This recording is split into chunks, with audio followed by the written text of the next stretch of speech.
अभ्यास पिछले कुछ सप्ताह से कर रहे हैं। तो मन प्रतिक्रियात्मक और सृजक, जो मन के दो कार्य हैं, और उस दो कार्य को हम अलग अलग करके देखने वाले हैं कि प्रतिक्रियात्मक मन का कार्य कैसे होता है और सृजक मन का कार्य कैसे होता है। तो हमारे जीवन की ये दोनों अवस्थाएं हैं। हम प्रतिक्रियात्मक मन से भी कार्य करते हैं और हम सृजक मन से भी कार्य करते हैं। तो प्रतिक्रियात्मक मन कैसे होता है और प्रतिक्रियात्मक मन का स्वभाव या उसकी उत्पत्ति कैसी होती है, वो हमें प्रतीत्य समुत्पाद इस सिद्धांत में या भवचक्र के इस तत्व में हमें समझनी है। और साथ साथ में हमारी जो सृजक मन का कार्य है, उसे भी हमें इसी प्रतीत्य समुत्पाद के अनुभव से या प्रतीत्य समुत्पाद के तत्व से हमें समझना है। तो एकंदरित हम कह सकते हैं कि हमारा जो संसारिक मन, जिसे हम प्रतिक्रियात्मक मन कहते हैं, या प्रतिक्रिया देने वाला, बाह्य परिस्थिति पे आधारित, संसार के विषयों पे आधारित, जो गुलाम और हमेशा किसी बाह्य परिस्थिति पर ही वो निर्माण होता है, ऐसे मन को हमें समझना है कि वो मन क्या है, कैसे उत्पन्न होता है और कैसे उसका लय होता है। और वैसे ही हमारे मन में जो सकारात्मक या सृजक मन जो बुद्धत्व की तरफ, निर्वाण की तरफ ले जाता है, उस मन का भी हमें अभ्यास करना है। तो जब हम सकारात्मक या सृजक मन का अभ्यास करेंगे, उसमें हम सप्तबोधांग या बुद्ध की जो भी शिक्षाएं है, जो हमें इस प्रतिक्रियात्मक मन से हमें ऊपर उठाता है, उसका हम अभ्यास करने वाले हैं। लेकिन उन दोनों मन के भीतर जो तत्व जो है वो प्रतीत्य समुत्पाद है। एक चक्राकार प्रतीत्य समुत्पाद है कि जो बार बार हमें संसार में ले आता है, जिसे हम भवचक्र कहते हैं। और दूसरा जो प्रतीत्य समुत्पाद जो है, जो सकारात्मक है, जो विकास की तरफ, एक अनुभव से दूसरे अनुभव की तरफ ले जाने वाला, एक ध्यान से दूसरे ध्यान की तरफ ले जाने वाला, एक सुख से और गहरे सुख की तरफ ले जाने वाला जो मार्ग है, वो ऊर्ध्वगामी मार्ग है, जिसे हम सृजक मन का मन कहते हैं या सृजक या ऊर्ध्वगामी मार्ग कहते हैं। वो भी प्रतीत्य समुत्पाद पर ही आधारित है। तो एक अनुभव हमें संसार में हम क्यों है और संसार का दुख क्या है, ये हमें समझ में आता है। और दूसरा जो प्रतीत्य समुत्पाद का जो अनुभव है, वो संसार से कैसे मुक्त हो और वो मुक्ति का अनुभव और उस मुक्ति का मार्ग दिखाता है।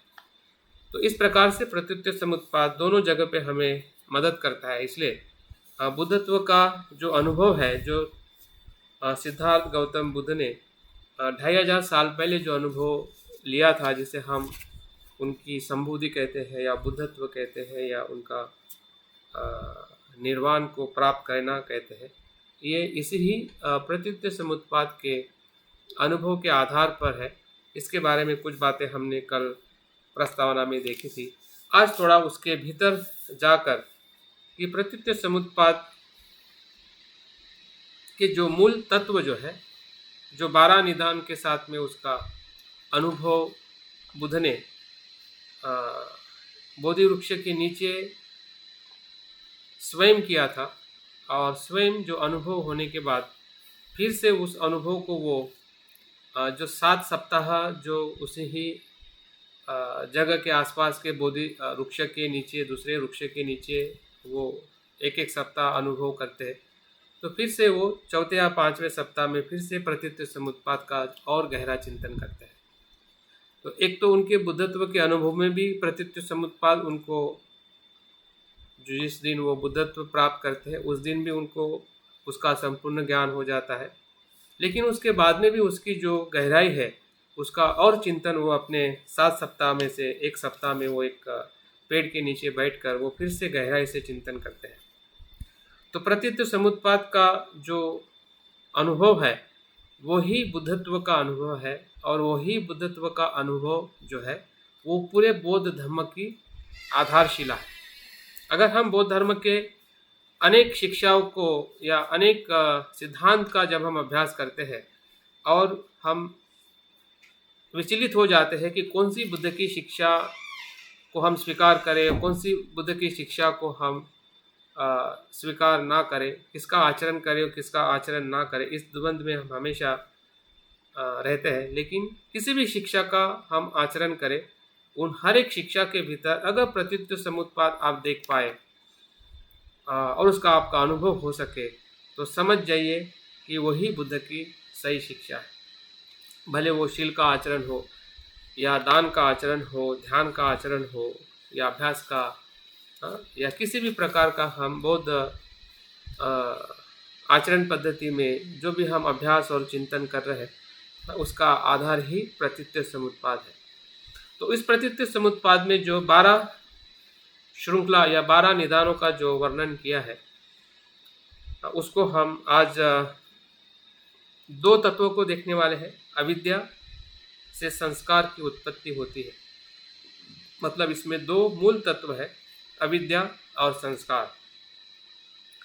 तो अविद्या क्या है और संस्कार क्या है, और ये प्रतीत्व समुत्पाद के किस समय के साथ में जुड़ा हुआ है और कितने समय में इस प्रतीत्व समुत्पाद को बांटा गया है, उसका विभाजन किया गया है, और अविद्या का क्या मतलब है, अविद्या के प्रकार क्या है, संस्कार का मतलब क्या है, संस्कार किसे कहते हैं, संस्कार कितने प्रकार के होते हैं, इन सभी बातों का थोड़ा थोड़ा हम अभ्यास करने वाले हैं, ताकि हमें जो प्रतीत्व समुत्पाद जो है, जिसको हम भवचक्र के जो चौथा जो चक्र जो है, जिस चक्र को यहाँ पे प्रदर्शित किया गया है, और हर एक चक्र में, चक्र के अंदर से लेके बाहर तक जो भी हमें एक चित्रण दिखाई दे रहा है, हर एक चित्र का एक बहुत ही महत्वपूर्ण तत्व है, संकेत है, उपदेश है।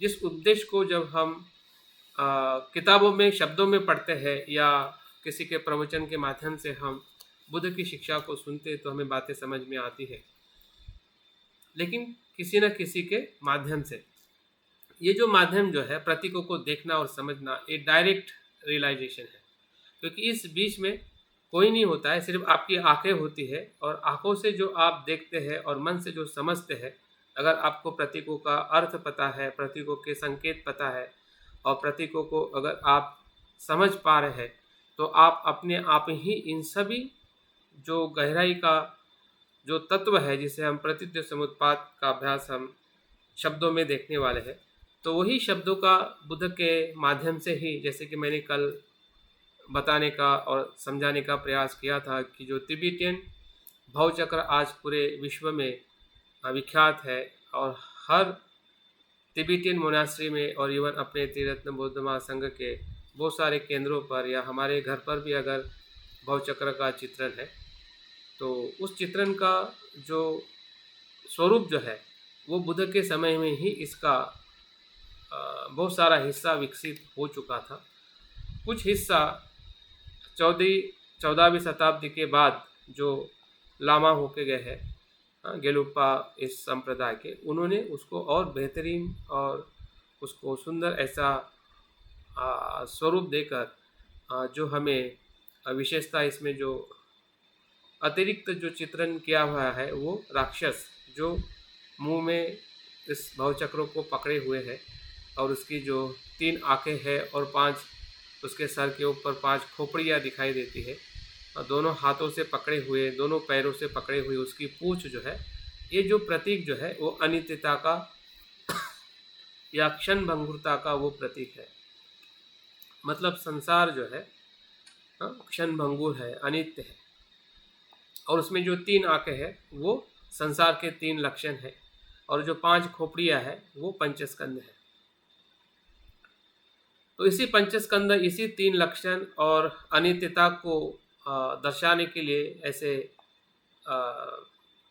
भयंकर राक्षस का चित्रण, ताकि संसार की जो भयंकरता है या भय भय से हमें एक जागृति निर्माण करने के लिए, भय से भयभीत करने के लिए इसका अर्थ नहीं है। कभी कभी चित्र को देख के, भयभीत चित्र को देख के, स्पेशली जो तिब्बतियन परंपरा में चित्रण का, राक्षसों का या ऐसे द्वैत का चित्रण किया जाता है, तो हमें लगता है कि वो इंसान लोगों को भयभीत करने के लिए, लेकिन उसका वो अर्थ नहीं है। वो भयभीत करने के लिए ऐसे चित्रण का चित्रण नहीं करते, बल्कि उस भयभीत चित्र के माध्यम से जो हमारे मन की अकुशलता जो है, कितनी भयंकर हो सकती है, कितना दुख हो सकता है, कितनी उसकी जो वास्तविकता को दर्शाने के लिए, ताकि हम संसार के भय से भयभीत हो जाए और संसार से मुक्त होने के लिए हम संसार को सही तरीके से देखने लगे। तो भयभीत करने का मतलब हमें भयभीत करना नहीं है, बल्कि इस संसार के भय से मुक्त होने के लिए उसका चित्रण किया गया है। और विशेष इसका जो बुद्ध जो एक ऊपर बताए गए हैं कि जो एक अपना हाथ चंद्र के तरफ निर्देश कर रहे हैं, ये भी इसमें नया एडिंग है। जो बुद्ध जो है एक प्रकार से उपदेश दे रहे हैं कि निर्वाण की तरफ जाना है। तो निर्वाण का जो प्रतीक है वो चंद्र है, और बुद्ध जो है वहाँ पे गुरु के रूप में या उपदेशक के रूप में हमें संकेत देते हैं कि इस भय से मुक्त होने का, और भय मुक्त होने का कोई अगर स्थान है तो वो निर्वाण है। तो इस प्रकार से भवचक्र के भीतर जो चित्रण है, जो अभ्यास में आपको बताया गया है कि पहले चक्र में जो हमारे मूल स्वभाव है, लोभ द्वेष मोह, दूसरे इसमें हमारे कर्मों को बताया गया है, कुशल और अकुशल, और तीसरे चक्र में हमारी जो मानसिक 6 अवस्था है, जिसमें सद्गति की अवस्था है, कुछ दुर्गति की अवस्था है, इस जीवन की भी है। ये बादल जैसा और चंद्रमा जैसा दिखाई दे रहा है, ये काय का प्रतीक? निर्वाण बुद्धत्व। तो ये 6 लोगों की भी जो चित्रण में जो बताया गया है, जिसका आपका अभ्यास पहले हो चुका है, आज या अभी से हम कुछ सप्ताह तक हम जो 12 निदान है, जो शब्दों में हम नीचे भी कुछ ऐसा, नीचे उनका भी बताइए, ये नीचे क्या है? क्या नीचे क्या? इस चित्र में जो राक्षस पकड़े हुए हैं ना भवचक्र को, हाँ, तो इसके नीचे वाले पार्ट में, जैसे ऊपर तो बुद्ध है और निर्वाण की अवस्था दिखाई। हाँ। नीचे क्या है कि दोनों तरफ कोनों में, नीचे मुझे तो कुछ दिखाई नहीं दे रहा, कुछ है वहाँ पे? हाँ,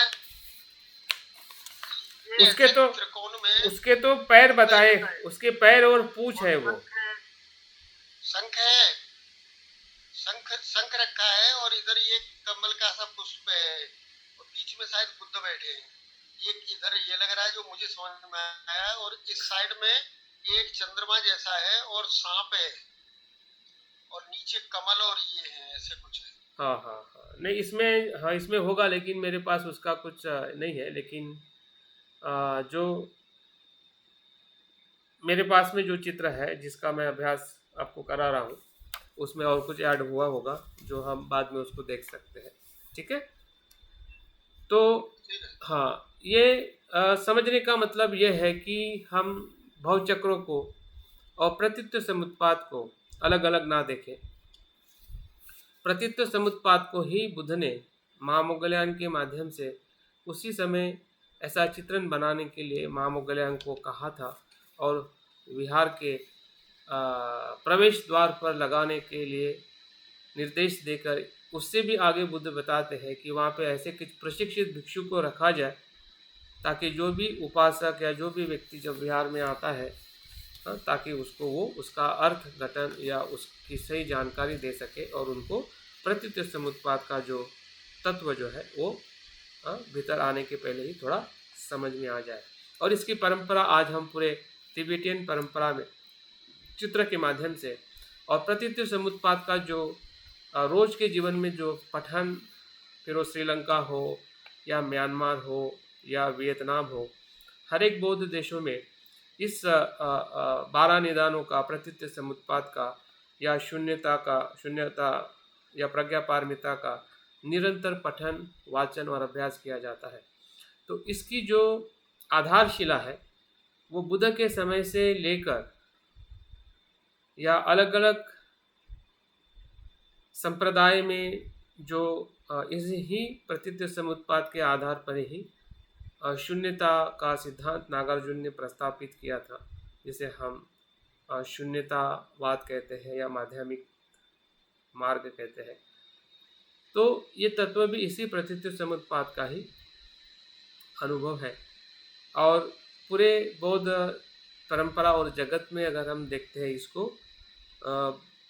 पूरे बौद्ध धर्म की या बुद्धत्व की या निर्वाण को प्राप्त करने की आधारशिला या उसका एक केंद्र के रूप में उसको देखा जाता है, या एक बौद्ध का या बुद्धत्व का जो उद्देश्य है इसे ही प्रतीत समुत्पाद को समझना है।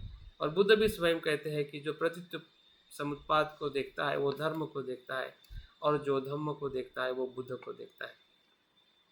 तो इस प्रकार से प्रतीत समुत्पाद की जो व्याख्या है या उपदेश है या उसका जो संदर्भ हमें मिलता है, तो बुद्ध की हर एक शिक्षा का आधार ही प्रतीत समुत्पाद है। फिर आप किसी भी प्रकार की शिक्षा लो, अगर हम चार आर्य सत्य की बात करते हैं या किसी भी सिद्धांत और बुद्ध की शिक्षाओं की बात करते हैं, उन सभी शिक्षाओं में हमें प्रतीत समुत्पाद ही दिखाई देता है। और उसका अनुभव करना ही हर एक बौद्ध का परम कर्तव्य है या परम लक्ष्य रखकर हमने हर एक शिक्षा का अध्ययन, चिंतन और अनुभव करना चाहिए। अन्यथा सभी शिक्षाएं एक प्रकार से संसार में ही बार बार आने के लिए हमें परिणाम देगी। हम संसार से संपूर्णता मुक्त नहीं हो सकते जब तक हम प्रतीत समुत्पाद को भली भांति नहीं जानते। तो भवचक्र में जो चित्र के माध्यम से जो बताया गया है अविद्या को, वो है एक लाठी पकड़ा हुआ अंधा आदमी। भवचक्र से हम थोड़ा देखते हैं, बाद में फिर हम उसके अर्थ के भीतर जाते हैं। पहले हम प्रतीक के माध्यम से जो भवचक्र में जो अविद्या जो बताई गई है उसका जो प्रतीक बोध जो है, लाठी पकड़ा हुआ अंधा आदमी, मतलब अंधे आदमी की लाठी हम पकड़ के चल रहे हैं, ऐसा मतलब सामने वाला आदमी अंधा है और हम उस अंधे आदमी की लाठी पकड़कर चल रहे हैं उसी के साथ साथ या उसके पीछे। तो इस प्रकार की अविद्या को बताने का, समझाने का या उस तत्व को अनुभव करने का ये जो उदाहरण चित्र के माध्यम से जो बताया गया है, ये बहुत ही खतरनाक है, बहुत ही सोचने वाला है कि हम किस प्रकार से अंधे आदमी की लाठी पकड़ के चल रहे हैं, जिसे हम अविद्या कहते हैं। और जो संस्कार जो है, अविद्या के कारण संस्कार की उत्पत्ति होती है। तो संस्कार को घड़ा बनाता हुआ कुम्हार, जो मिट्टी का घड़ा जो बनाता है, मतलब वो उस मिट्टी को एक आकार देता है मटके का या किसी भी वस्तु का, तो एक प्रकार से उसी को ही संस्कार कहा जाता है। तो देखते हैं कि अविद्या और संस्कार क्या है। अभी इस प्रतीक के माध्यम से जितना हमें समझ में आ रहा है, उसके हम शब्दों के साथ में भी उसको समझने का प्रयास करेंगे, ताकि जब भी हम उस प्रतीक को देखें तो उसके भीतर का जो तत्व है या उसके भीतर की जो अनुभूति है, जो शब्दों से हमने जाना है या शब्दों से हमें जो समझ में आया है, तो तुरंत हमें उस प्रतीक को देख के उसका एहसास हो सके और हमें तुरंत अपने स्वयं के अविद्या से संस्कार कैसे उत्पन्न होता है और किस प्रकार से संस्कार से फिर विज्ञान और विज्ञान से नाम रूप, इस प्रकार की जो श्रृंखला जो 12 कड़ियों में धीरे धीरे हम आगे अभ्यास करने वाले हैं, तो उसको हम समझने का प्रयास करते हैं। जैसे कि हमने कल देखा था कि प्रतीत समुत्पाद का जो अर्थ है और उसका सारांश जो है, और फिर से हम समझेंगे और उसके बाद प्रतीत्व समुत्पाद को दो तरीके से विभाजन बौद्ध साहित्य में किया गया है। उसका विभाजन का भी हम अनुभव करेंगे, किस प्रकार से उसका विभाजन 12 निदानों का अलग अलग समय में और दो प्रकार से उसका विभाजन किया गया है, ताकि हमें समझने में और अनुभव करने में हमें बहुत आसानी हो सके। तो प्रतीत्य समुत्पाद का अर्थ यही है कि प्रतीत्य मतलब प्रत्यय, कारण, हेतु, और सम मतलब सहायक परिस्थिति या सहायक कारण, और उत्पाद मतलब परिणाम। मतलब प्रत्यय और सहायक परिस्थिति होने से जो निर्माण होता है वही प्रतीत्य समुत्पाद। और प्रतीत्य समुत्पाद सभी ही जितने भी भ्रम है, जितनी भी मिथ्या दृष्टि है, फिर वो आत्मावाद हो, ईश्वरवाद हो, कर्मकांड हो, या कर्म का परिणाम हो, पुनर्जन्म हो, जितनी भी जो मिथ्या धारणाएं हैं जीवन और अस्तित्व के प्रति, वो सभी धारणाओं को पूरी तरह से वो क्या कर देता है, विच्छेद कर देता है। पूरी धारणाओं से वो मुक्त करने का जो हेतु है, अनुभव है, वही प्रतीत्य समुत्पाद है। जब तक प्रतीत्य समुत्पाद हमें समझ में नहीं आता है, तब तक कुछ न कुछ धारणाएं, मिथ्या दृष्टि या ईश्वरवाद, आत्मावाद, इन सभी बातों में कहीं न कहीं हम शाश्वतवाद, उच्छेदवाद, या ये होगा क्या वो होगा, इस द्वंद्व में हमेशा हम जीवन व्यतीत कर रहे हैं। और वो व्यतीत होने का कारण ही ये है कि प्रतीत्य समुत्पाद का जो सत्यता जो है उससे हम अनभिज्ञ है, मतलब अनजान है, और उसको जानना ही प्रज्ञा है जो बुद्ध ने पा ली थी, जिसे हम संबोधि कहते हैं। तो उसका सूत्र सारांश क्या है? सूत्र सारांश दो शब्दों में है, दो वाक्यों में है। ये होने से ये होता है, यह न होने से यह नहीं होता है। अभी थोड़ा उसको हम सूत्र में, जैसे कि H2O पानी का सूत्र है, पानी को जानने के लिए हमें H2O सूत्रों को याद रखने से हमें पानी का तत्व जो है हम हर जगह पे उसका अनुभव कर सकते हैं। वैसे ही प्रतीत्य समुत्पाद का अगर कुछ तत्व है तो ये होने से ये होता है, ये न होने से यह नहीं होता है। मतलब दोनों बातों को वो हमें पूरी तरह से समझाता है, या दोनों अनुभव को हमें साक्षात्कार कराता है कि ये है तो ये क्यों है, दुख है तो क्यों है, और दुख नहीं है तो दुख क्यों नहीं है। तो ये उसका सूत्र का सारांश है कि जो बुद्ध ने इस प्रतीत्य समुत्पाद को समझकर 12 निदानों में उसको विभाजित किया गया है। तो ये होने से ये होता है, मतलब अविद्या होने से संस्कार होता है, संस्कार होने से विज्ञान होता है, विज्ञान होने से नाम रूप होता है, नाम रूप होने से षडायतन होता है, षडायतन होने से स्पर्श होता है, स्पर्श होने से वेदना होती है, वेदना होने से तृष्णा होती है, तृष्णा होने से उपादान होता है, उपादान होने से भव होता है, भव होने से जाति होती है, जाति होने से जरा, मरण, वेदी और दुख समुदाय या दुख स्कंद का निर्माण होता है। और वही दुख फिर से अविद्या के साथ में जुड़ के फिर से वो श्रृंखला कंटिन्यू, निरंतर जन्म पुनर्जन्म, जन्म पुनर्जन्म, इस श्रृंखला में भवचक्र निरंतर चलते आ रहा है, चल रहा है और चलते रहेगा। इसको प्रज्ञावान व्यक्ति ही तोड़ता है। जब प्रज्ञा से इसको हम देखते हैं,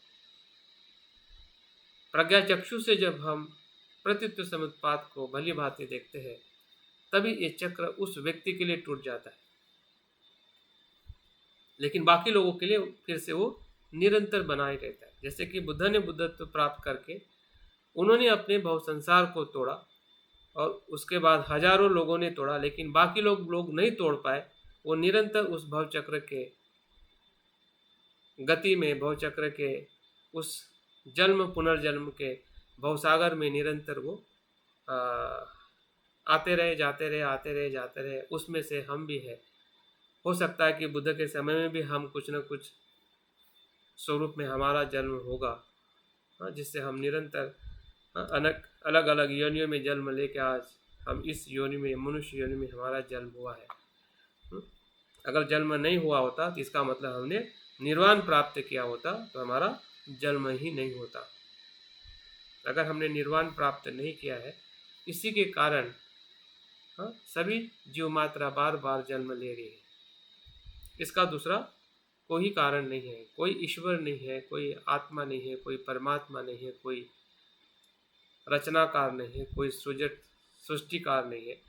जो भी ये घटित हो रहा है और होने के पीछे जो तत्व है, जो बुद्ध ने ये देखा कि ये होने से ये हो रहा है, और जब अज्ञानी नष्ट हो जाता है तो सब कुछ श्रृंखलाएं बिखर जाती है, और सब कुछ रुक जाता है। ना जन्म होता है, ना मृत्यु होता है। ऐसी जो मन की अवस्था या अनुभव जो है, या चित्त की अवस्था, वो निर्वाण कहलाती है। डेथलेस अवस्था कहते हैं, जहाँ पे डेथ ही नहीं, क्योंकि जहाँ पे जन्म नहीं है वहाँ पे मृत्यु नहीं है, जहाँ पे जन्म है वहाँ पे मृत्यु है।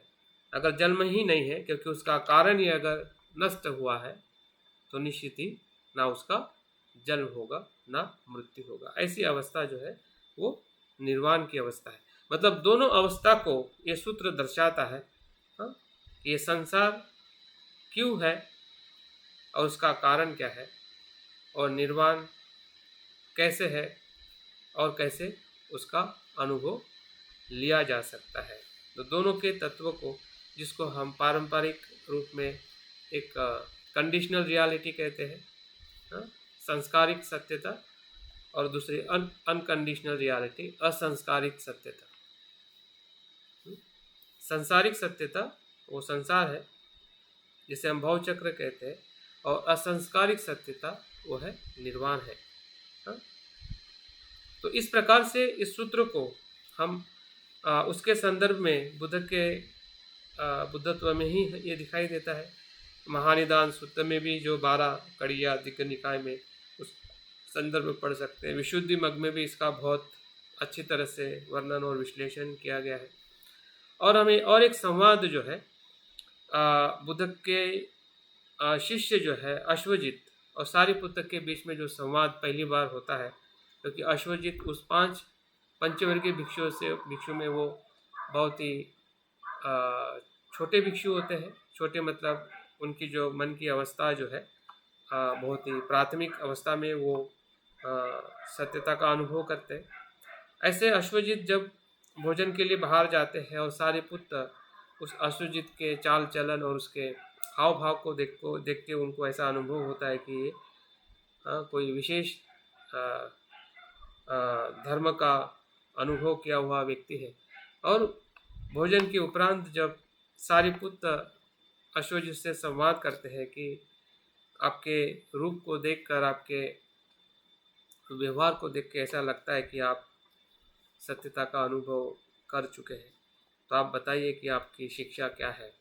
तो अश्वजित बताते हैं कि मैं इतना अनुभवी नहीं हूँ, मैं भी अभी कुछ ही दिन पहले मैं उस सत्य की धारा में आया हूँ, लेकिन मैं इतना ज़रूर बता सकता हूँ कि मैं जिस धर्म का अनुसरण करता हूँ या जिसका मैं शिष्य हूँ, उनका मत या उनका तत्व क्या है।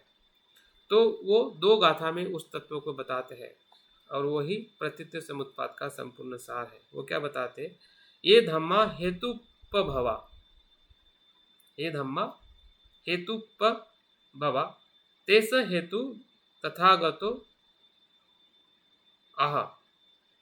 हाँ, मतलब जो भी धर्म हेतु से उत्पन्न होते हैं उस हेतु को तथागत ने बताया है। तथागत मतलब उनके गुरु या हम सब के गुरु। और आगे और बताते हैं, ते संचयो निरोधो, और उसका निरोध कैसे किया जाता है, उन धर्म के हेतु का निरोध कैसे किया जाता है, यही एवं वाद महासम्मनो, यही दर्शन जो है महान श्रमण मतलब बुद्ध तथागत का है। जैसे कि मैंने पहले ही बताया कि ये होने से ये होता है, ये न होने से ये नहीं होता है, इसी का ही ये अनुभव जो है अश्वजीत अपने पूरे बुद्ध की शिक्षा का जो निचोड़ जो है, जो स्वयं श्रोतापन्न की अवस्था में आकर उस प्रतीत्य समुत्पाद के तत्व को वो भली भांति साक्षात्कार करते हैं, और उसी साक्षात्कार के अनुभव पर सिर्फ 2 गाथाओं को कहकर आप देखिए उनका कहना और सारिपुत्र का सुनना और उसी ही क्षण में वो भी श्रोतापन्न होना, वैसे ही उनको श्रोतापन्न की अवस्था को वो प्राप्त हो जाते हैं और उनको पूरी तरह से तथागत बुद्ध पर विश्वास होता है कि बुद्ध ही मेरे गुरु है।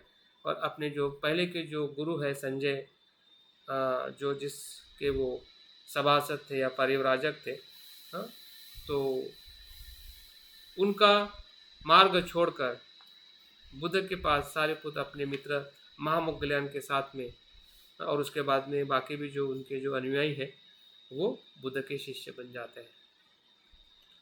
तो ये संवाद इस बात को दर्शाता है। सर दोबारा बताइए इसको।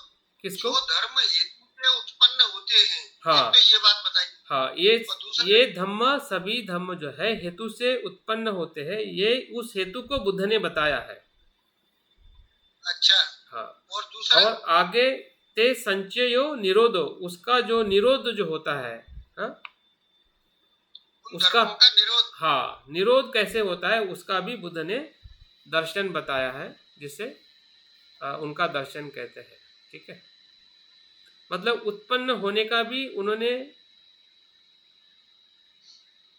तत्व बताया है कि धर्म कैसे उत्पन्न होते हैं, किस हेतु से, और किस हेतु से उसका संचय या संपूर्ण निरोध होता है।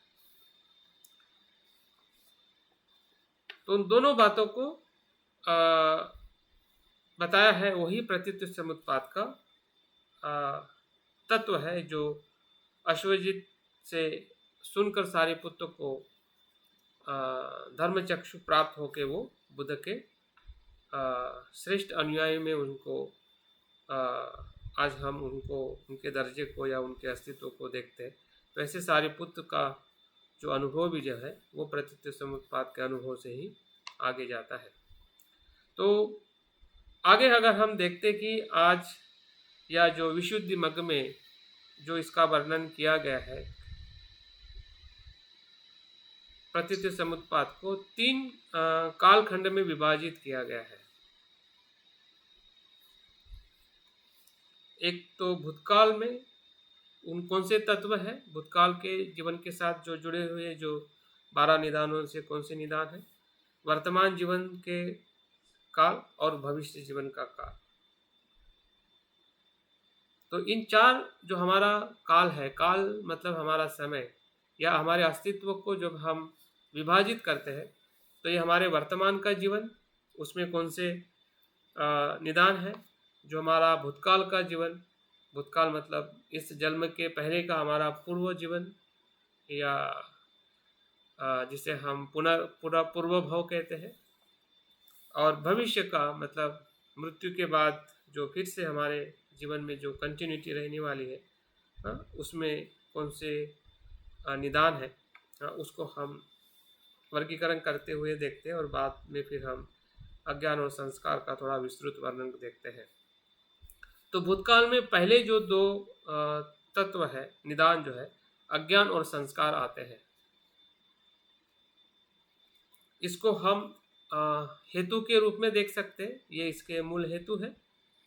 भूतकाल में मतलब पहले जन्म में या पहले जीवन में या पूर्व जीवन में जो हमारा अज्ञान और संस्कार वो क्या है, कैसे होता है, उसका हम अभ्यास करने से हमें पता चलेगा। तो अज्ञान और संस्कार जो है हमारे पूर्व भाव का कारण है या हेतु है। वर्तमान जीवन में जो 2 नंबर से लेकर 10 नंबर तक, जिसमें विज्ञान, नाम रूप, षडायतन, स्पर्श, वेदना, तृष्णा, उपादान और भाव, ये वर्तमान काल का हमारा जीवन है। जो भी हमारा अभी का जीवन है उसमें ये 8 बातें आती हैं या 8 निदान आते हैं। भूतकाल में 2 आते हैं, वर्तमान में 8 आते हैं, 2 नंबर से लेकर 10 नंबर तक, और भविष्य काल में जाति और उसके बाद जरा, व्याधि, मरण और दुख। ये भविष्य काल का समय है जो हमारे 12 निदान में उसको हम देख सकते हैं। तो इस प्रकार से 3 कालों में या 3 समय में या 3 स्वरूप का हमारा जीवन है, जो जन्म, मृत्यु, पुनर्जन्म या पूरा भव चक्र जो है, इसे ही हेतु परिणाम जैसे हम विपाक कहते हैं, और वही परिणाम फिर से हेतु बनकर फिर से नेक्स्ट जो परिणाम निर्माण करता है। तो परिणाम, हेतु और फिर से परिणाम एक निरंतर चलने वाली प्रक्रिया है, अनब्रेकेबल है, उसमें कोई खंड नहीं है, क्योंकि हेतु ही नेक्स्ट इसका वो कारण बनता है। हेतु ही नेक्स्ट इसका परिणाम बनता है और परिणाम ही कारण बनता है। और इसलिए अविद्या से संस्कार की उत्पत्ति होती है और संस्कार से विज्ञान की उत्पत्ति होती है। तो संस्कार क्या बन गया? वो विज्ञान का कारण बन गया। विज्ञान से उत्पत्ति होती है नाम रूप की, तो नाम रूप का कारण क्या बन गया? विज्ञान बन गया है, जबकि विज्ञान संस्कार का परिणाम है। अगर हम कार्य परिणाम से अगर उसको हम देखते हैं तो किस प्रकार से हेतु से जो परिणाम आता है वो नेक्स्ट मोमेंट में वो परिणाम हेतु में परिवर्तित होकर दूसरे परिणाम को निर्माण करता है। इसलिए जो अनित्यता जो है या अनात्मता जो है वो अपने आप में प्रस्तापित हो जाती है कि जीवन का ये सभी तत्व जो है, जिस तत्व से हमारा अस्तित्व बना है, जैसे हम पंचस्कंद कहते हैं, हमारा शरीर और मन कहते हैं, या पूरा हमारा अस्तित्व कहते हैं, जिसको हम 12 निदानों में उसको और गहराई में और समय के साथ उसको अगर हम देखते हैं कि भूतकाल के साथ हमारा जीवन कैसे जुड़ा हुआ है, वर्तमान के साथ और आने वाले भविष्य के साथ, जैसे जैसे इसका हम तत्व में थोड़ा अभ्यास करेंगे तो उससे हमें और ज़्यादा अनुभव हो सकता है कि हम प्रतीत्व समुत्पाद को हम हमारे जीवन में कैसे देखें। दूसरा जो इसका विभाजन जो है इस समय के हिसाब से है, दूसरा जो त्रिविध विभाजन जो है क्लेश, कर्म और वस्तु, इस आधार पर किया गया है। इसी 12 निदानों को क्लेश, कर्म और वस्तु, वस्तु का मतलब है आधार। तो इसमें क्लेश में क्या आता है? 12 निदानों में से क्लेश में 12 निदानों में से 3 निदान आते हैं। एक अज्ञान, दूसरी तृष्णा और तीसरा उपादान। ये मूल क्लेश है 12 निदानों में, जिस क्लेश के कारण हमारे कर्म होते हैं। तो कर्म में जो है 2 निदान आते हैं, जिसे हम संस्कार कहते हैं और दूसरा भाव कहते हैं, बिकमिंग। और बाकी के जो 7 अंग जो है, जैसे कि विज्ञान है, षडायतन है, स्पर्श है, वेदना है,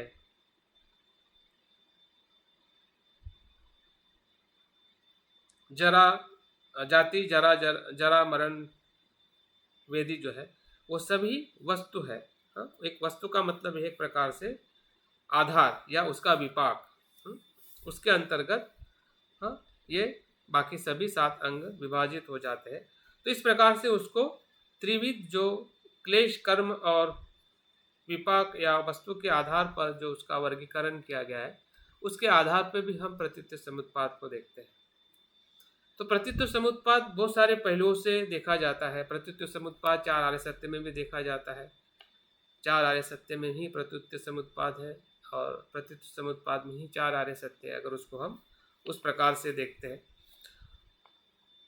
और जो महायान की शून्यता है उसमें भी हमें प्रतीत्य समुत्पाद दिखाई देता है। हमारे व्यवहारिक जीवन हो या आध्यात्मिक जीवन में भी हम अपने प्रतीत्य समुत्पाद को देख सकते हैं। मतलब ऐसा कोई पहलू नहीं है और ऐसी कोई बात नहीं है कि जहाँ पे हम प्रतीत्य समुत्पाद को देख नहीं पा सकते। हर जगह पे प्रतीत्य समुत्पाद का हमें अनुभव हम ले सकते हैं। सिर्फ हमें 12 निदानों को अपने भीतर या अपने जीवन में समझने की ज़रूरत है। दूसरा जो है उसका जो सारांश जो है, सूत्र क्या है, उसको समझने की ज़रूरत है।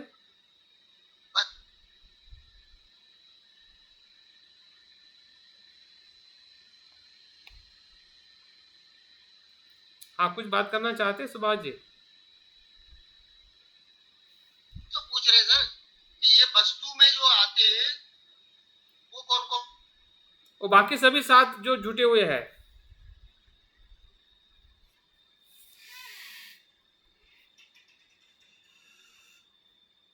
जो बाकी 7 अंग जो है, विज्ञान है, नाम रूप है, षडायतन है, स्पर्श है, वेदना है, जाति है, जरा मरण वेदी है। ठीक है,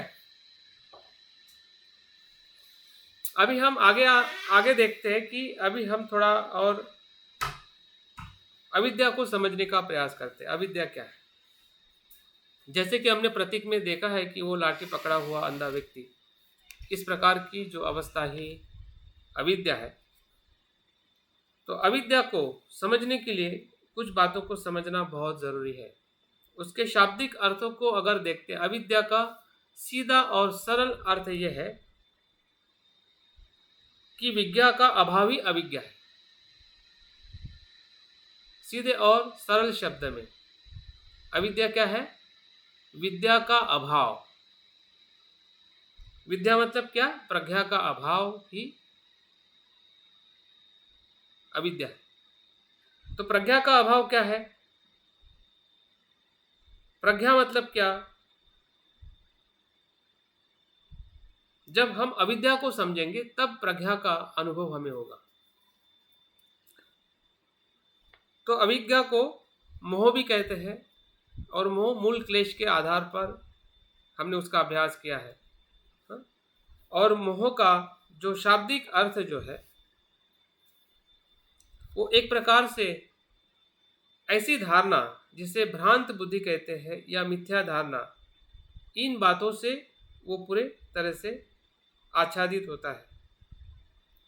वो एक प्रकार का ऐसा मूल आवरण है, इस बात को भी खास ध्यान से सुने, कि वो इस प्रकार का मूल आवरण है कि जो चित्त की स्वाभाविक प्रभास्वरता या शुद्धता को वो ढके रहता है। अविद्या क्या है?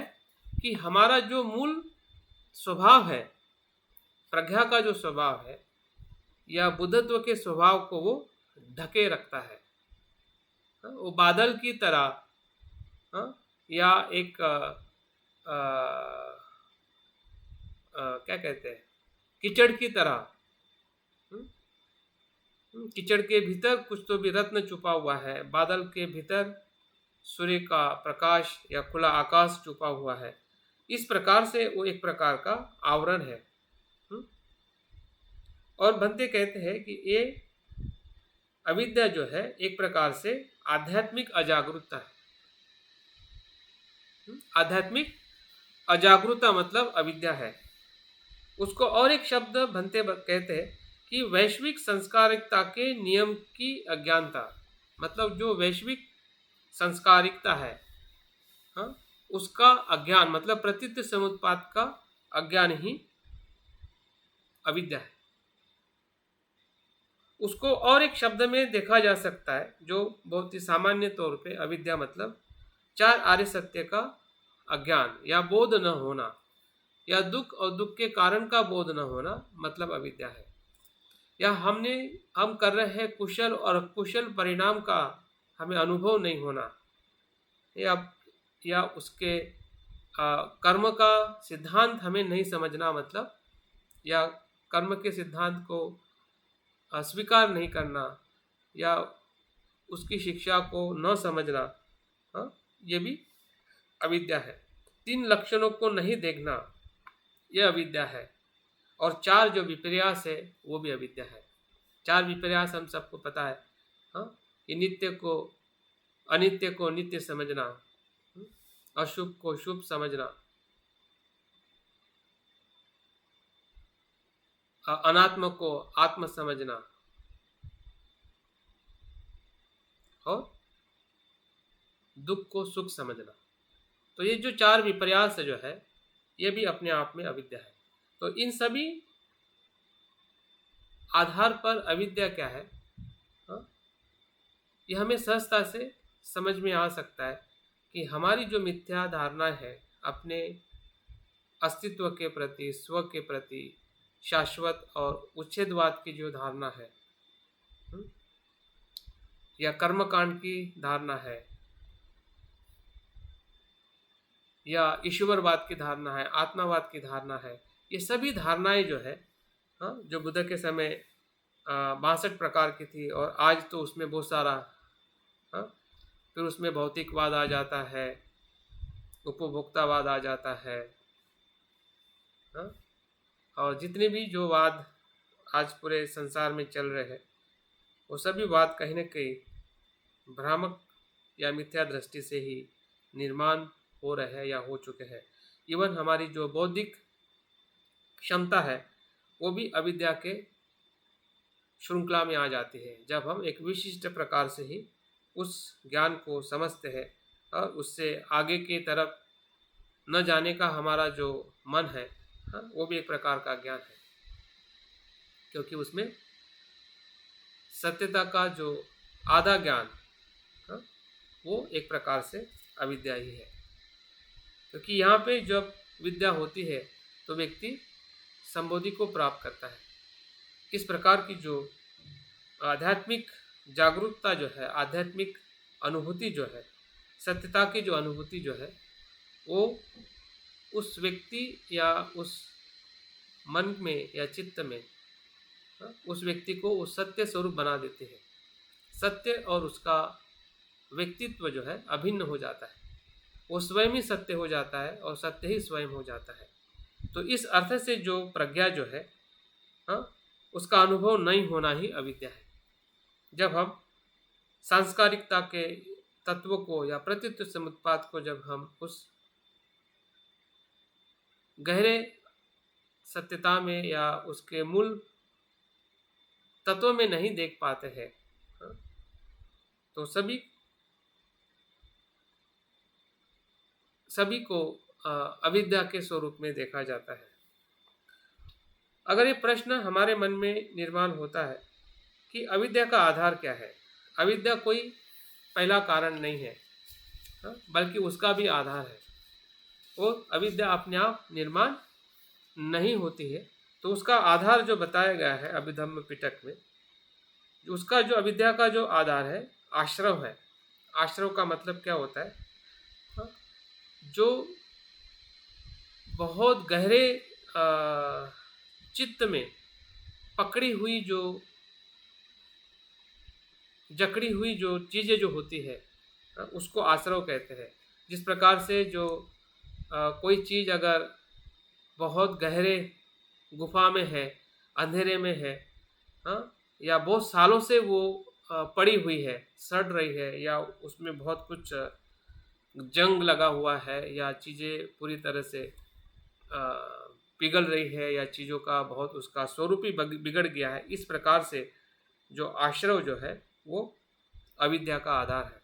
तो कौन से आश्रव है? 4 प्रकार के आश्रव से हमारी अविद्या बन चुकी है, और अविद्या के कारण ही हमारा जो भूतकाल है या पूर्व भव है, हाँ, हमने पूर्व भव में जो बार बार जन्म लिए हैं, और ये भी जन्म जो है इसी अविद्या के कारण वर्तमान का जीवन हमें मिला है।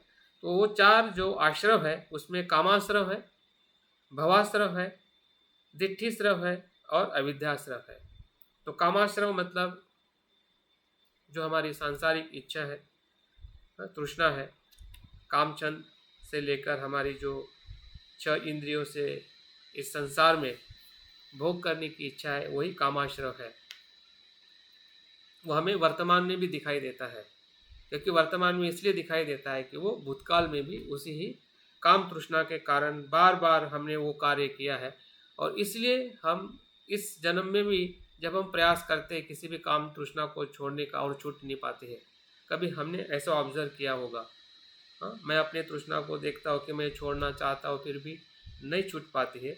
तो इसका कारण क्या है? इसका कारण ये है कि अनेकों जन्मों से उस काम तृष्णा के साथ, हाँ, मैंने बार बार अविद्या का अविद्या के इस आश्रव के कारण अविद्या को मैंने निर्माण किया है। और इसके लिए वर्तमान जीवन में भी जो हमारी काम तृष्णा को जब नहीं छूट पाते हैं या हम नहीं छोड़ पाते हैं, तो हमने इसके बारे में देखना चाहिए कि ये अविद्या का आधार है, इस जन्म का भी और पिछले जन्म का भी।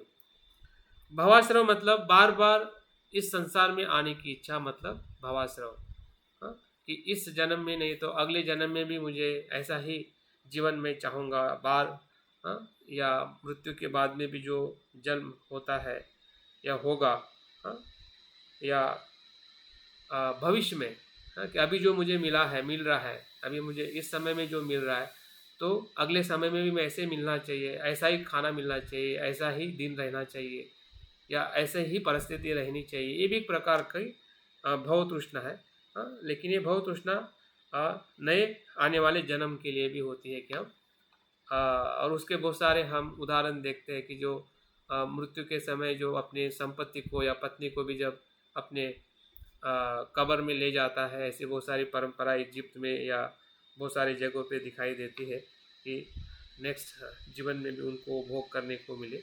तो ये सभी प्रकार की भव तृष्णा जो है हम सब में है, हाँ, और इसी भवाश्रव के कारण ही अविद्या और ज़्यादा मजबूत और भ्रांतियाँ और मिथ्या धारणा हमारे जीवन में हमें देखने को मिलती है। तीसरा जो आश्रव जो है दिट्ठी श्राव, दिट्ठी आश्रव बहुत ही भयंकर है। सभी मिथ्या दृष्टि की धारणा है कि मैं हूँ, मैं दिट्ठी दिट्ठी आश्रव दृष्टि, हाँ, दिट्ठी आश्रव मतलब सभी मिथ्या धारणाएं, अस्तित्व की शाश्वतवाद और उच्छेदवाद की भीतर जो भी आत्मा है, आत्मा जन्म लेता है, हाँ, ईश्वर है, हाँ, या सभी कर्मकांड, इस सभी प्रकार की जो मिथ्या धारणा है, वो धारणा आज भी हमारे जीवन में हम देख पाते हैं। तो ये आश्रव है, हाँ, अविद्या का आधार है दिट्ठी। तो दिट्ठी को भी हमें समझने से हमारा हमारा ज्ञान हमें समझ में आ सकता है। और तीसरा अविद्या, अविद्या अपने आप में आश्रव है। अविद्या मतलब जैसे कि मैंने शुरुआत में कहा, विज्ञा का अभाव या जागृति का अभाव दूसरे शब्द में। तो ये इन चारों आश्रवों से ही अविद्या उत्पन्न होती है। उसका आधार जो है वो ये 4 आश्रव है, और उसके कारण ही संस्कार निर्माण। बता रहे हैं ना सर, हाँ, ये वैसे ये सही बात है कि मतलब जिसका स्वभाव ये बन जाता है, आदतें बन जाती है कि वो अविद्या में ही ठीक है। बिल्कुल, वो एक प्रकार से मूर्खता का लक्षण है।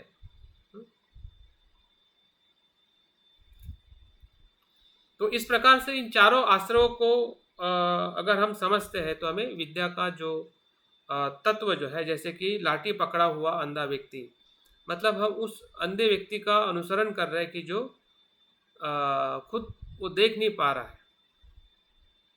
इस प्रकार से जब हम उस प्रतीक को देखते हैं तो हमने अभी तक इन कामाश्रव, भवाश्रव, दिट्ठी और अविद्या के कारण जो हमारा पूर्व भाव रहा होगा, तो कितना वो सखोल रहा होगा, कितना गहराई में हमने वो अविद्या से जो हमने आश्रव के कारण जो अविद्या हमारी जड़ पकड़ी होगी, वो कितनी गहरी होगी, इसका हम अगर अंदाज लगा सकते हैं। ऐसे गहरे गुफा के अंदर मतलब कोई चीज़ पड़ी हुई है, सड़ रही है, और उसके भीतर भी हमारा एक चित्त का शुद्ध स्वभाव है जो बहरा है। लेकिन अविद्या के उस आवरण के कारण वो पूरी तरह से ढका हुआ है। तो इस प्रकार से हमने अविद्या को समझना चाहिए, और अविद्या को और उसका विभाजन दो प्रकार से किया जाता है, उससे भी हमें अविद्या को समझने में थोड़ी मदद मिल सकती है। तो दो प्रकार से अविद्या होती है, दो स्तर की अविद्या होती है। पहली जो अविद्या जो होती है उसको धनीभूत अविद्या कहते हैं। धनीभूत, इसका मतलब ये बताया जाता है कि एक प्रकार से लोहे के जंजीर के समान। अभी लोहे की जंजीर का मतलब यह है कि हमारे कर्म के प्रति जब हमारी आसक्ति होती है तो वो धनीभूत अविद्या है। मतलब कुशल और अकुशल कर्म का तो हमें बोध तो होता है, इसमें विवेक होता है कि ये कुशल है और ये अकुशल है, लेकिन उसको हम पकड़े रहते हैं कि ये मैं कर रहा हूँ, ये मेरा है, ये मैंने किया है। हाँ, तो फिर उसमें सभी प्रकार के जो कुशल चित्त के या जो सत्कर्म जो है, जो हमने भवचक्र में दूसरे चक्र में देखा है कि ऊपर जाते हुए या नीचे आते हुए, भले हम ऊपर जा रहे हैं लेकिन ऊपर जाते हुए सिर्फ हम किसी विशिष्ट लोक में जा सकते हैं, निर्वाण के तरफ नहीं जा सकते, क्योंकि इस प्रकार से जो अविद्या जो है वहाँ पे कार्य करती है। हमारे कुशल और अकुशल कर्म में भेद करने के बाद में भी हम कुशल कर्म करते हैं, लेकिन उस कुशल कर्म के स्व को पकड़ के रखते हैं, तो सभी प्रकार के जो कर्म जो है वो धनीभूत अविद्या में आ जाते हैं। अकुशल कर्म तो संसार में बार बार लाएगा ही लाएगा, और अकुशल परिणाम के साथ में आएगा, वो तो धनीभूत अविद्या है ही। लेकिन अगर हमें कुशल और अकुशल कर्म करने का अगर भेद पता चल जाता है और हम अकुशल नहीं करते, कुशल करते हैं, लेकिन कुशल करने के बाद में भी उस कुशल कर्म के स्व को या उसके परिणाम को हम पकड़ के रखते हैं या आसक्त रहते हैं, तो वो धनीभूत अविद्या के भीतर ही आता है। आगे दूसरा जो अविद्या जो है, और इस अविद्या को हम भली भांति समझते हैं, हमें पता है कुशल अकुशल क्या है, और कुशल कर्म करने के बाद में भी अगर हम उस कर्म में फंस रहे हैं या उसमें हम आसक्त हैं, तो समझ जाइए कि वो धनीभूत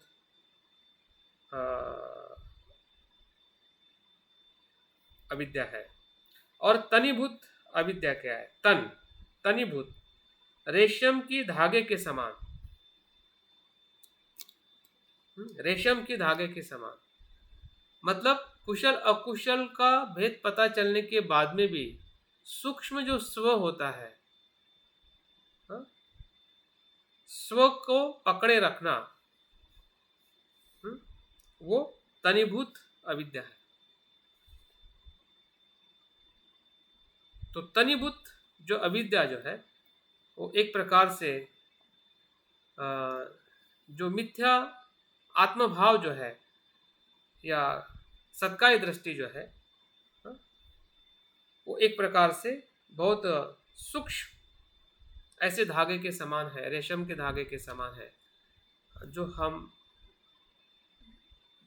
देख नहीं पाते हैं और समझ नहीं पाते हैं कि वहाँ पे स्व कैसे कार्य कर रहा है सूक्ष्म भाव से। तो इस प्रकार की जो अविद्या हमें देखनी चाहिए और देखनी होगी, ताकि हम अविद्या के उस तत्व को समझें, और अविद्या को तोड़ने से ही संस्कार की उत्पत्ति नहीं होगी। जब प्रज्ञा प्रकट हो जाएगी तो संस्कार अपने आप ही क्या हो जाएगा, बनना समाप्त हो जाएगा, और सभी श्रृंखलाएं धीरे धीरे बिखरती जाएगी, और हम उस श्रृंखलाओं से, उस भव से हमारा अस्तित्व जो है वो पूरी तरह से विमुक्ति की तरफ या निर्वाण के अनुभव की तरफ जाएगा। इसमें खास ध्यान रखना है कि इस 12 निदानों में से कोई भी निदान अगर हमें समझ में आता है, और एक निदान पे भी अगर हम पूरी तरह से कार्य करते हैं तो बाकी सभी निदान आगे और पीछे के टूटने लगते हैं। अगर संस्कार को भी हम समझते हैं और संस्कार को भी अगर हम बनने नहीं देते हैं तो अविद्या भी टूटने लगती है और संस्कार से बनने वाला विज्ञान भी फिर से उत्पन्न नहीं होने के अनुभव में वो आने लगता है। तो हर समय हर जगह पे हम अपने 12 निदान को देखते हुए उसका जो तत्व जो है तत्व 3 क्षण में है। प्रतित्व समुत्पाद के 3 क्षण है या 3 पल से प्रतित्व समुत्पाद का नियम कार्य करता है। पहला पल जो है उत्पन्न होना, दूसरा पल जो है स्थिति में रहना और तीसरा पल है लय होना। उत्पन्न, स्थिति और लय, ये हर एक घटना के भीतर अगर आप देख रहे हैं और देखने का अगर प्रयास कर रहे हैं तो प्रतित्व समुत्पाद का अनुभव हमें इस क्षण में भी हो रहा है, क्योंकि इसी क्षण में ये पल घटित हो रहा है। मैं बोल रहा हूं, आप सुन रहे हैं और सुनते ही जो घटित हो रहा है और उसमें आप देख रहे हैं कि एक पल के बाद दूसरा क्षण, दूसरे क्षण के बाद तीसरा क्षण जो बन रहा है, जो लय हो रहा है, वही क्षण जो है और किसी अनुभव को निर्माण कर रहा है। लय होना मतलब नष्ट होना नहीं है। वो तीसरा क्षण जो है वो नए अनुभव को निर्माण कर रहा है। जैसे कि आप सुन रहे हैं और सुनकर जान रहे हैं, जानकर स्मृति में रख रहे हैं, स्मृति में रखकर आप प्रज्ञावान हो रहे हैं। ये सभी उसी क्षण के अनुभव के साथ में हो रहा है। अगर क्षण वो नित्य होता तो सिर्फ आप सुनते ही रहते और आप ना उसको स्मरण कर पाते, ना आपको अनुभव कर पाते, ना आपके उस दूसरे अनुभव की तरफ आप ले जा पाते। अगर वो क्षण नित्य होता, अगर वो क्षण प्रतित्व समुत्पन्न नहीं होता, अनात्मा नहीं होता, तो वो उसी क्षण में रुक जाता। जो मैं बोल रहा हूँ वही आपके मन में वही होता, उसके सिवा कुछ नहीं होता। लेकिन वो क्षण के बाद में जो भी अनुभव हो रहा है, क्योंकि वो प्रति क्षण वो अनुभव बदलते जा रहा है, उसकी जो निरंतरता जो है वो प्रतित्व समुत्पाद के आधारित घटित हो रही है। जो आप स्पर्श, जब शब्दों का स्पर्श हो रहा है, उसी स्पर्श के साथ में जो मन की घटनाएं घटित हो रही है वो प्रतित्व समुत्पन्न है। तो ऐसा कोई कार्य नहीं है कि जिस कार्य में या जिस घटना में हमें प्रतित्व समुत्पाद का अनुभव नहीं होता है। सिर्फ हमें देखने का तरीका और देखने की जो हमारी स्मृति है उसको हमें समझना है और उसी स्मृति के साथ अगर हम उसका अवलोकन करते हैं तो प्रतित्व समुत्पाद हर क्षण में, हर समय में घटित हो रहा है। अभी हम आगे आते हैं तो संस्कार क्या है। जैसे कि संस्कार घड़ा बनाने वाला कुंभार इस चित्र में दर्शाया गया है। अभी हम शब्दों में उसको समझने का प्रयास करते हैं। संस्कार का अर्थ बनते संरक्षित जी बताते हैं, एक प्रकार की वो तैयारी है, वो एक प्रकार का आधार होना है। संस्कार क्या है? एक आधार होना है। किसका आधार होना है उसके बारे में बनते जी कहते हैं कि उन मानसिक क्रियाओं से स्कंध से है कि जो नए जीवन में चेतना के बिल्कुल प्रारंभिक प्रवाह को उत्पन्न करने के लिए जिम्मेदार होता है। संस्कार क्या है कि उन मानसिक क्रियाओं से जो भी हमारी मन की क्रिया है वो स्कंद से, मतलब जो पंच स्कंद जो निर्माण होने वाला है विज्ञान से और आगे की जो प्रोसेस निदान में होने वाली है, जो स्कंद से है, जो नए जीवन में चेतना के बिल्कुल प्रारंभिक प्रवाह को उत्पन्न करने के लिए जिम्मेदार होता है, जिसे संस्कार कहते हैं। जो हम जन्म लेने वाले हैं या हम गर्भ में जो हमारा विज्ञान प्रवेश करता है, जब हम उसको अगले कड़ी में देखेंगे तो वो जो विज्ञान जो है उसका प्रारंभिक स्वरूप क्या है? संस्कार है, क्योंकि संस्कार के कारण ही विज्ञान उत्पन्न होता है। जो विज्ञान माँ के गर्भ में जाकर जो हमारा जीवन जो आज हमें मिला है, जिसको हम विज्ञान, माँ के गर्भ का जो विज्ञान जो है वो संस्कार क्या है, उस विज्ञान की पूर्व तैयारी है। अगर पूर्व जन्म में हमारे अविज्ञा से अगर संस्कार ही नहीं होते, संस्कारित हमारे कर्म ही नहीं होते, हाँ, तो क्या होता, ये विज्ञान उत्पन्न ही नहीं होता। हाँ, हम माँ के गर्भ में हमारा प्रवेश ही नहीं होता और ये हमें जन्म नहीं मिलता।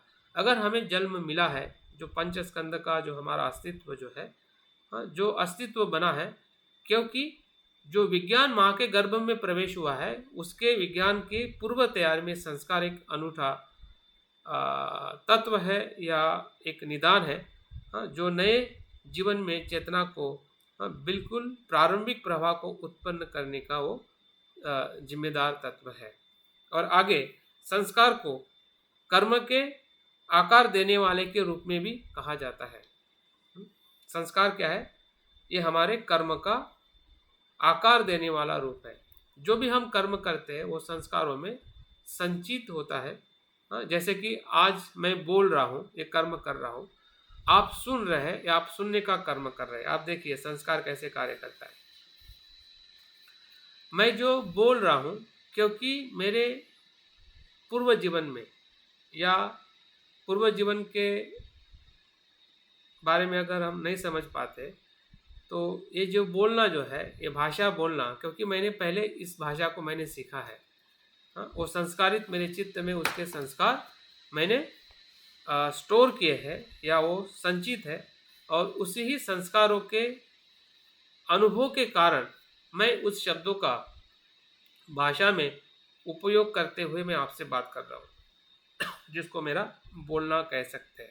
ये मेरा कर्म है और आप उसी ही शब्दों को सुन रहे हैं, और सुनकर आप इसलिए समझ रहे हैं क्योंकि उस शब्दों के जो संस्कार आपके चित्त में अब पहले से ही वो आपने इनपुट किए हैं। अगर वो शब्द के संस्कार आपके चित्त में अगर इनपुट नहीं होते, तो शायद मैं जो बोल रहा हूँ, हाँ, वो शायद आप समझ नहीं पाते। अगर आप समझ रहे हैं, क्योंकि वो संस्कारों में वो क्या है, संचित है, और इसी के कारण मेरे शब्दों को आप सुन पा रहे और समझ पा रहे हैं। तो इस अर्थ से संस्कार एक प्रकार से कर्म को, हाँ, आकार देने वाला रूप है, जो नए जीवन में भी और हमारे शुरुआत में भी और अभी भी जो हम एक्चुअल में कर्म कर रहे हैं, तो ये कर्म ही हमारा संस्कार है। बुद्ध आगे कहते हैं कि अज्ञान और संस्कार को उन्होंने बहुत ही अच्छी तरह से एक उदाहरण देके डिफाइन किया है कि अज्ञान यह शराब की वो मनो अवस्था की तरह है। शराबी जो होता है, अज्ञान क्या है, उस शराबी की मनो अवस्था की तरह है, पूरी तरह से वो नशा में है। और संस्कार उस अवस्था में की जाने वाली मूर्खतापूर्ण गतिविधि की तरह है, मूर्खतापूर्ण किए हुए कार्य की तरह है। तो इस प्रकार से शराबी में मदहोश होना वो अज्ञान है, और उस मदहोश अवस्था में कर्म करना, मूर्खतापूर्ण कर्म करना, वो क्या है, संस्कार है। तो इस प्रकार से अज्ञान से संस्कार कैसे निर्माण होते हैं, ये हमारे पूर्व भाव के जो कुछ भी हमारे पूर्व जीवन का जो भी अस्तित्व रहा होगा, उसमें जो अविज्ञा से हमने जो कुछ भी कर्म किए हैं, उसी संस्कारों के आधार पे ही ये हमारा नया जो जन्म है जो हमने धारण किया है, या मृत्यु के बाद में जब हमें फिर से नया जो जीवन मिलेगा, उसमें कर्म और संस्कार महत्वपूर्ण भूमिका निभाते हैं। लेकिन जब हम कर्म को पूरी तरह से शुद्ध और अनासक्त करते हैं, तब ये कर्म जो है संस्कार को निर्माण नहीं कर पाते, और उसी का नाम प्रज्ञा है। जब प्रज्ञा से हम अस्तित्व को देखते हैं, तो संस्कार और कर्म जो है क्या हो जाते हैं, शुद्ध हो जाते हैं, और उस कर्म के और संस्कारों की जो पुनरावृत्ति होने की या पुनर्जन्म लेने की जो शक्ति जो है, अपने आप में क्या हो जाती है, नष्ट हो जाती है। कि ये होने से ये होता है, अविज्ञा होने से जन्म होता है, और अविज्ञान नहीं है मतलब प्रज्ञा है, तो जन्म नहीं होगा, पुनर्जन्म नहीं होगा। तो इस प्रकार से उसको हम दोनों अवस्था में उसको देख सकते हैं।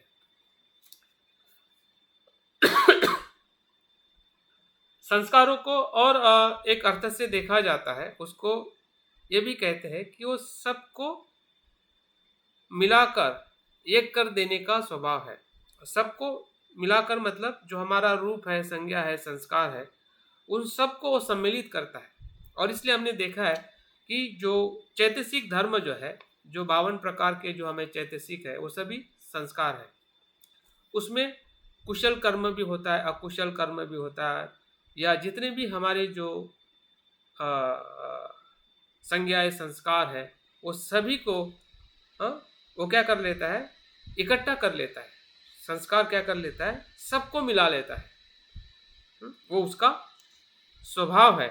और उसी ही स्वभाव के कारण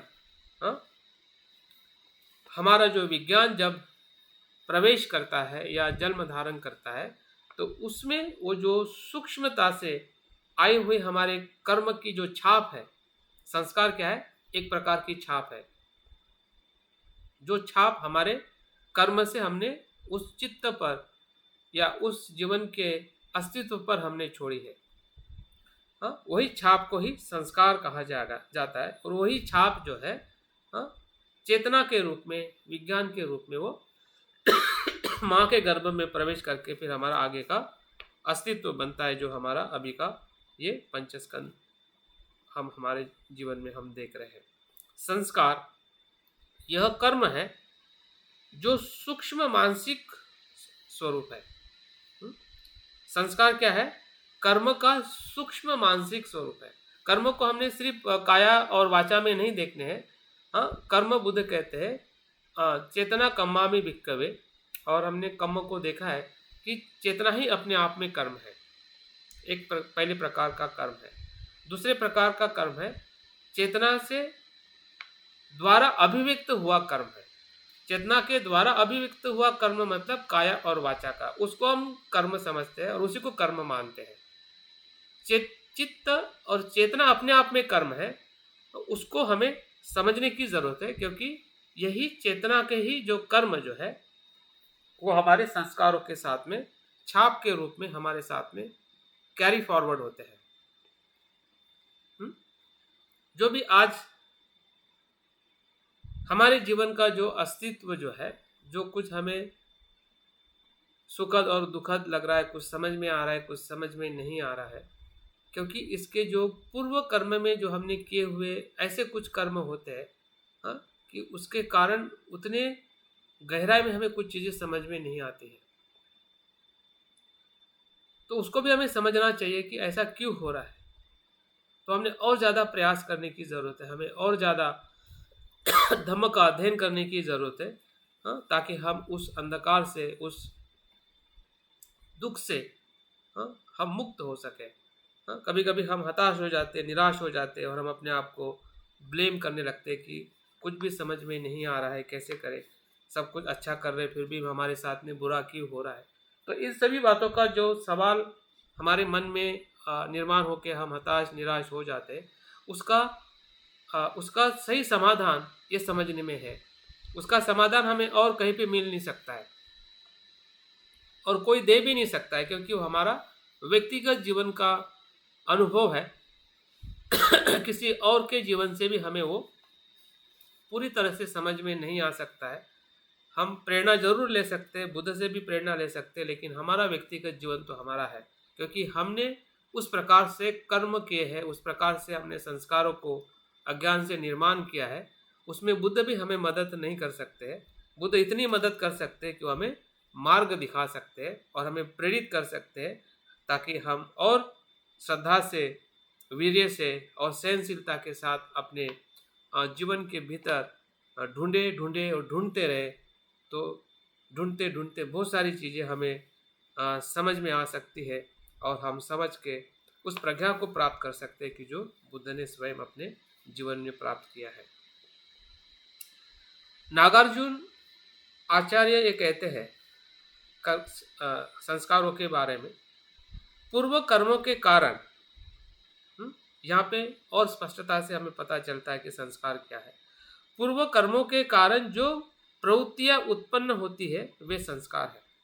अब ये पूर्व कर्म जो है वो पूर्व जन्म के भी हो सकते हैं, या एक दिन पहले, 2 दिन पहले, या 5 साल पहले, 10 साल पहले, या बचपन में किए हुए कर्म भी हो सकते हैं। दोनों समय को हमने उसको काउंट करना चाहिए। हाँ? पूर्व कर्म का मतलब इसमें पूर्व जन्म के साथ में भी जुड़ा हुआ है, या कुछ महीने, कुछ वर्ष, या बचपन से किए हुए हमारे जो कर्म है, हाँ, जो प्रवृत्तियां उत्पन्न हो रही है, वे सभी संस्कार है। वो सभी संस्कार जो है वो हमारे पूर्व कर्म के कारण जो प्रवृत्तियां उत्पन्न हो रही है वे सभी संस्कार है, उसको हमें समझना चाहिए। और आगे बुद्ध भी यही कहते हैं कि चेतना को ही संस्कार कहा गया है, और संस्कार को 3 प्रकार से विभाजित किया गया है। मैं बहुत ही कुछ समय के बाद मैं अपनी बात को विराम देना चाहूँगा। तो 3 प्रकार के संस्कार को हम निर्माण करते हैं अविद्या के कारण। जिस अविद्या में 4 प्रकार के आश्रय होने से ही हमारी अविद्या हमारे अस्तित्व में कार्य कर रही है, और उसी के कारण जो हम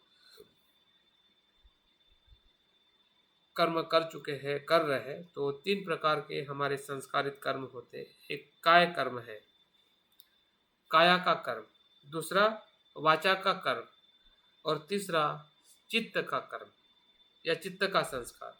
काया का संस्कार, वाचा का संस्कार और चित्त का संस्कार, इस प्रकार से 3 प्रकार के संस्कार हमारे अस्तित्व में निर्माण होते हैं। और काया का संस्कार एक प्रकार से हमारा शरीर है, जो आश्वास प्रश्वास चलता है, उसको काया का संस्कार कहा गया है। काया की जो संस्कारिकता जो है वो आश्वास प्रश्वास है, सांस का आना और सांस का जाना, ये काया का संस्कार है। वाणी का संस्कार मन में आने वाले वितर्क और विचार, जब जब भी वितर्क और विचार आते हैं वो सभी वाचा के संस्कार है, वाक संस्कार है, जिसके माध्यम से हम वाचा का इस्तेमाल करते हैं, क्योंकि मन में विचार और वितर्क उत्पन्न होते हैं।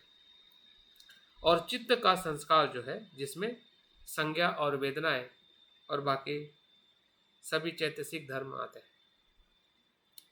तो इस प्रकार से जो हमारा अविद्या है, अविद्या से संस्कार की उत्पत्ति। दोबारा बताइए। काया का संस्कार जो है वो आश्वास प्रश्वास है, श्वास का आना और जाना, ये काया का संस्कार है। वाचा का संस्कार है वितर्क और विचार, वितर्क और विचार होना ही वाचा का संस्कार है। और चित्त का संस्कार जो है संज्ञा, वेदना और अन्य जो भी चैत्य धर्म है, कुशल और अकुशल, वह सभी चित्त के संस्कार है। तो ये काया के संस्कार एक प्रकार से, उदाहरण के तौर पे जैसे हम पत्थर पे लकीर मारते हैं उस प्रकार से होते हैं काया के कुशल या अकुशल संस्कार। जैसे हम पत्थर पे लाइन खींचते हैं तो काफ़ी उसकी जो उसका जो अस्तित्व जो है या उसका ड्यूरेशन काफ़ी समय, लंबे समय तक बना रहता है, अस्तित्व में होता है। वाचा का संस्कार ऐसा कहा जाता है जैसे कि हम किसी रेत पर, रेत होती है, उस पर जब लकीर मारते हैं तो कुछ समय के बाद में तुरंत वो समाप्त होते हैं, उसका लय होता है। और चित्त के संस्कार जो है उससे भी सूक्ष्म है, जैसे कि आप पानी के ऊपर लकीर मार रहे हैं। पानी के ऊपर लकीर मारना मतलब चित्त के संस्कार है, इतने वो क्षण में उत्पन्न होते हैं और लय होते हैं। तो इसकी संस्कारिकता का जो अस्तित्व जो है वो प्रतित्व समुत्पन्न होने से वो कैसे अनित्य है, अनात्म है, और कैसे वो दुखदायी है, इन 3 तत्वों को समझना ही विद्या है, और इन 3 तत्वों को नहीं समझना ही अविद्या है। तो संस्कार को जानने से अविद्या टूट सकती है, और अविद्या को जानने से संस्कार टूट सकता है।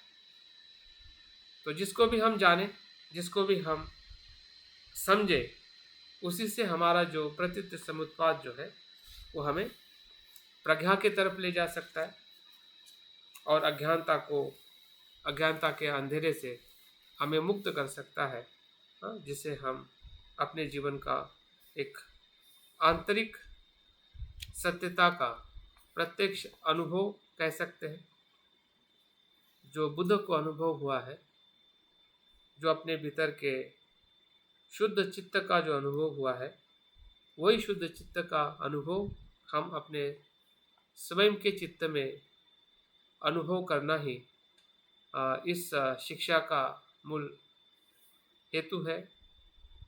फिर हम भवचक्र समझे या प्रतीत समुत्पाद समझे, शब्दों में या चित्र में जो बताया गया है, शब्दों में जो बताया गया है, उनका जो तत्व जो है दोनों का एक समान है। हम जिस भी मार्ग से समझ सकते हैं, प्रतीकों के माध्यम से हो या शब्दों के माध्यम से हो, लेकिन वो समझदारी हमारे ही चिंतन और जागृति पे आधारित है। अगर हम चिंतन करते हैं, अगर हम जागरूक है, तो दोनों मार्ग हमारे लिए उतने ही अनुकूल है। भवचक्र से प्रतीत समुत्पाद को समझना या 12 निदान से भवचक्रों को समझना, दोनों एक ही अनुभूति है। इसमें कोई भी हमें अस्पष्ट नहीं होना है, पूरी तरह से ये स्पष्ट है। और इस प्रकार से अगर हम उसको देख पाते हैं तो निश्चित ही है कि भूतकाल में जो जुड़े हुए जो दो हमारे हेतु है या निदान है, इससे हम अवगत होते हैं, तो हमारा जो वर्तमान जो ये जन्म हमें जो मिला है, हाँ, इसमें क्या और कौन से निदान है, उसका हम आने वाले सत्र में या आने वाले सप्ताह में उसका अभ्यास करने वाले हैं। तो बहुत बहुत धन्यवाद इस बात को आज सुनने के लिए, समझने के लिए। मैं अपनी बात यहाँ पे पूर्ण करता हूँ। जय भीम, नमो बुद्धाय।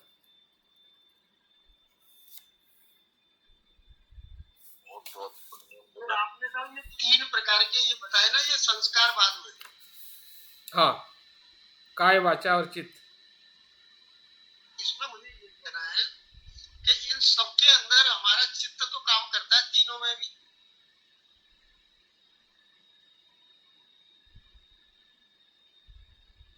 हाँ, करता है। चित्त की जो शक्ति है वही इनको अभिव्यक्त करती है, या इनको जो है ये मैडम काट देती है हमारा, ये थोड़ा बात करने दो ना।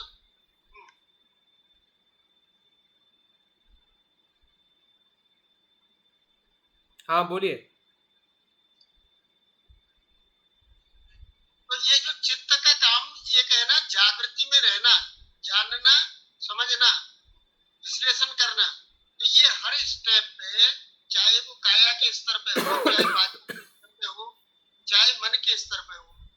जैसे कायानुसति से ध्यान में हम मतलब काया की बात करते हैं, काया का संस्कार अनासक्ति का या आसक्ति का वो ब्रेक करने का उद्देश्य होता है। तो वो कर पाते हैं नहीं कर पाते हैं, तो उसको समझने की बात है। ऐसे मतलब वाचा के स्तर पे आएगी बात, और फिर ये चित्त के स्तर पर भी आएगी। तो चेतना तो सदैव वो अगर जागृति में है, वो स्मृतिमान है, परिपूर्ण जागृति में रहती है, तो यह निदान हो सकता है ना। हाँ हाँ, बिल्कुल। इसलिए तो ये आप पहले बता चुके हैं कि ये किसी भी स्टेप पे, जैसे दोनों स्टेप में अगर अविद्या के स्तर पर ही हम मतलब जागरूकता से और प्रज्ञा से ये समझ जाते हैं, तो रोक सकते हैं ना आगे संस्कार को। हाँ हाँ, बिल्कुल रोक सकते हैं, उनको रोक सकते हैं, खत्म कर सकते हैं। हाँ जी, हाँ और जी, यही आप मतलब बुद्धत्व की तरफ जा सकते हैं ना। हाँ जी, हाँ जी। ये संधि हर स्टेप पे है, 12 जो स्टेप बताए हैं उनमें हर स्टेप पे है। हाँ हाँ, बिल्कुल। ठीक है sir, okay okay, thank you. बहुत बहुत पुण्यनुमोदन आदरणीय धर्माचार्य मंजू कुमार जी, उन्होंने भवचक्र की 12 निदान में से विद्या एवं संस्कार पर आज प्रकाश डाला और बहुत ही बारीकी से दोनों निदानों पर प्रकाश डाला है। और मैं ऐसा मानता हूँ कि सभी मित्रों ने इसे समझ लिया होगा, और आगे की नेक्स्ट क्लास में हमारे अगले जो 10 निदान है उन पर प्रकाश डाला जाएगा। तो समय भी काफी हो गया है। मैं तब मित्र बलजीत सिंह जी से